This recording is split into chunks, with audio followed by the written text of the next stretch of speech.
Hey everyone, welcome to another Lords of War video how-to. This time we're going to be looking at doing some non-metallic gold.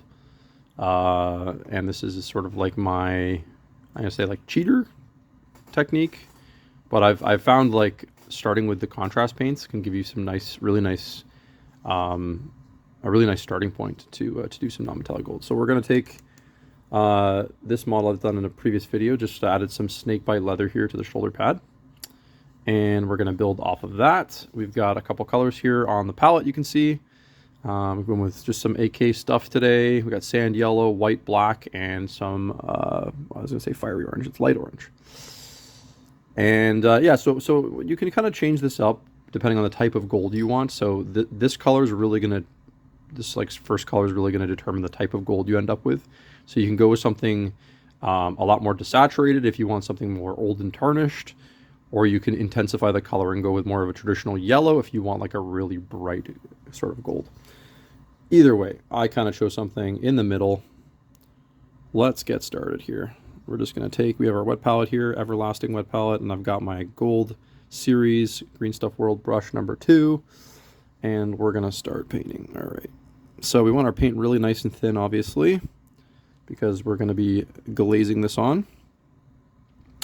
So really, we're just going for thin coats here and working the paint in. This is our majority mid-tone color, so we're going to cover up a lot of the area.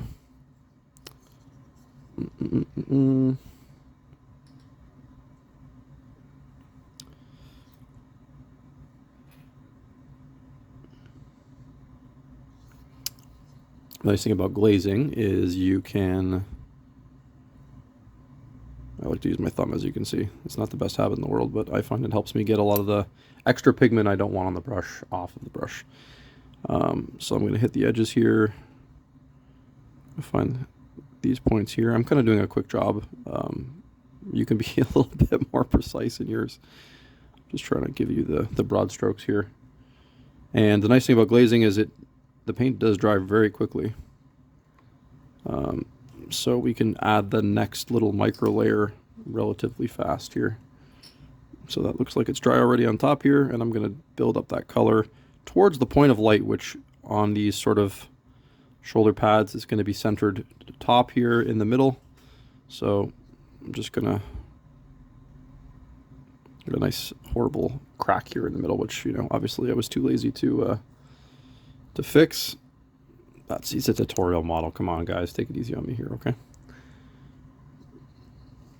All right, just going to catch the edge a bit more. You can see the color starting to take shape a little bit.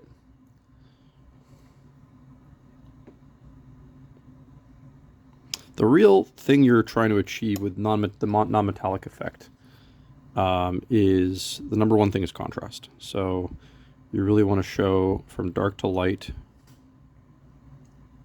that transition of color.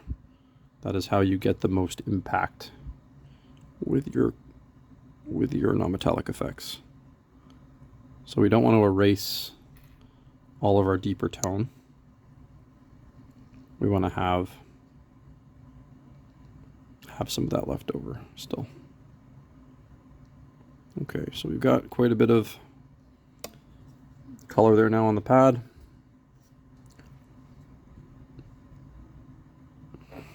Almost ready to move on to our next step.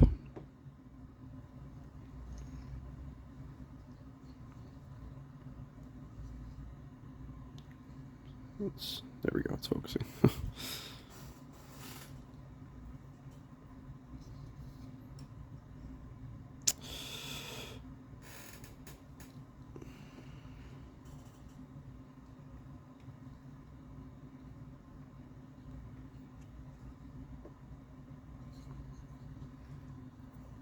Pretty happy with that. Could probably do a little bit more concentrated here at the top. It's almost like a third layer there. All right. I think we're ready to change our color here. So we're going to add in another another lighter color, and another darker color. So white and black here. So we got white. Now the other trick to having a really nice non-metallic metal effect is to really punch the high end. So we really want to outline our metallic, have a nice sharp white outline that shows where the light is catching on the edges of the metal. And this can really make a difference.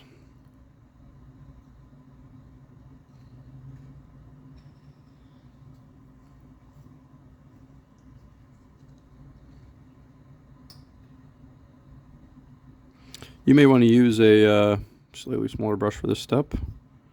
I probably also should have, but like a 0 or a 00 if your hand is a little shaky.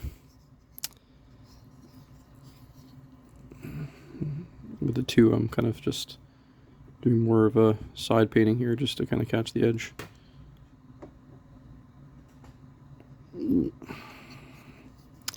And I could also, focus.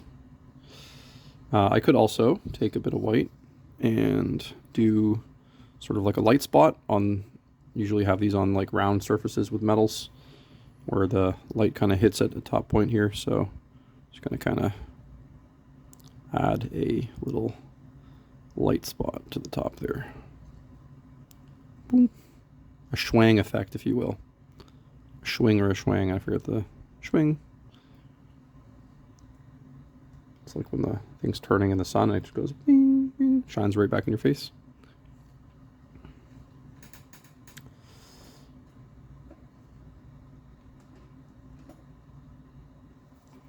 Now you can be a little textured with this sort of technique as well. A lot of people like to do more of a textured metal, and that's where you're a little bit more, you're a little less concerned with smoothness, and you're a little bit more kind of concerned with like almost like touching your highlights on a little bit more dabbed, and that kind of shows almost like a nicer texture to the metal. I can maybe cover that in a different video. That's a whole different technique. But and now we're going to take some black, and basically we're going to just punch the shadows a little bit more. So I'm just going to add a little bit more darkness to these areas in here. Any sort of area like this that would be completely out of the light on the edge here of the catch there will be, I like to black out that entirely.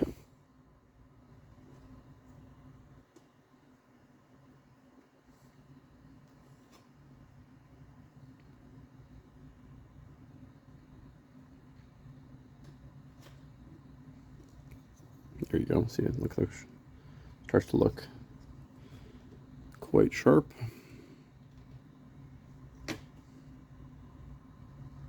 Whoa, come back in focus. Okay.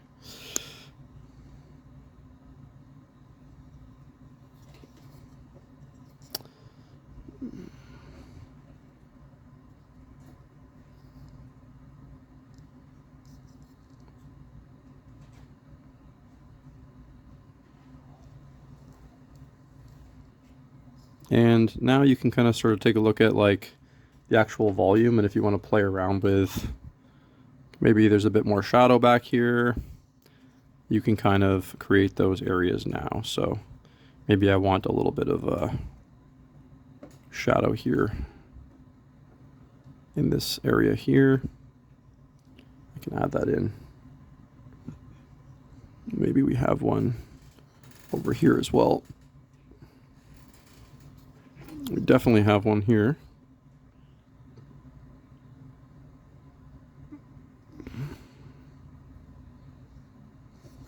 And just like the other steps, like because you're glazing, if you want pure black, you're going to have to go back and do a second or third little thin coat on that, okay? All right, we're starting to get somewhere here. Now, the last step, I can't take credit for this. I've seen these in like sort of like Angel Geraldo's videos. Is kind of crucial. It's sort of like a tinting step where you're adding a little bit more richness to the color. and he usually uses orange for this. You can tint with other colors as well, and you can kind of experiment, but for the sake of this video, we'll just use a little bit of this light orange here. And we really want this to be quite thin, so we don't want to change things too much here. We just want to add a little bit of color. So got a little bit of that thinned down orange, and we're just going to kind of lightly glaze over in between the blends, essentially. So like I'm not going all the way into the area where I painted white, but I'm sticking to the, 3/4, I guess, of the area outside of that zone, and kind of glazing in that orange a little bit, just to add that richness into the tone. And it's starting to take shape a little bit there. You can kind of see it. It's very subtle, which is what we want, because we can control that, right?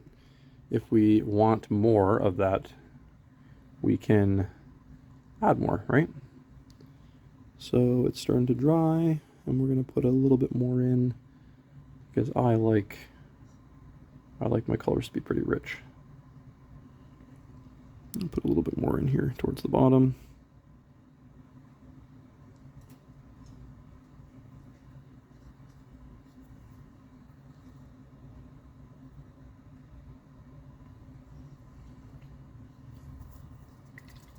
So that's more or less it. Obviously you can play with where the colors go a little bit more, but that would be sort of like a really good easy starting point to sort of playing around with your kind of like non-metallic metal golds. So let me know what you think. Give it a try yourself. Do you use contrast paints like this to kind of get that starting tone? I really like it. It helps me kind of get going on these colors. I'm going to post another one about non-metallic metal silver, which I really like to do as well. And yeah, like and subscribe if you like the video. There'll be more little tutorials like this in the future. Take care, guys. Thanks.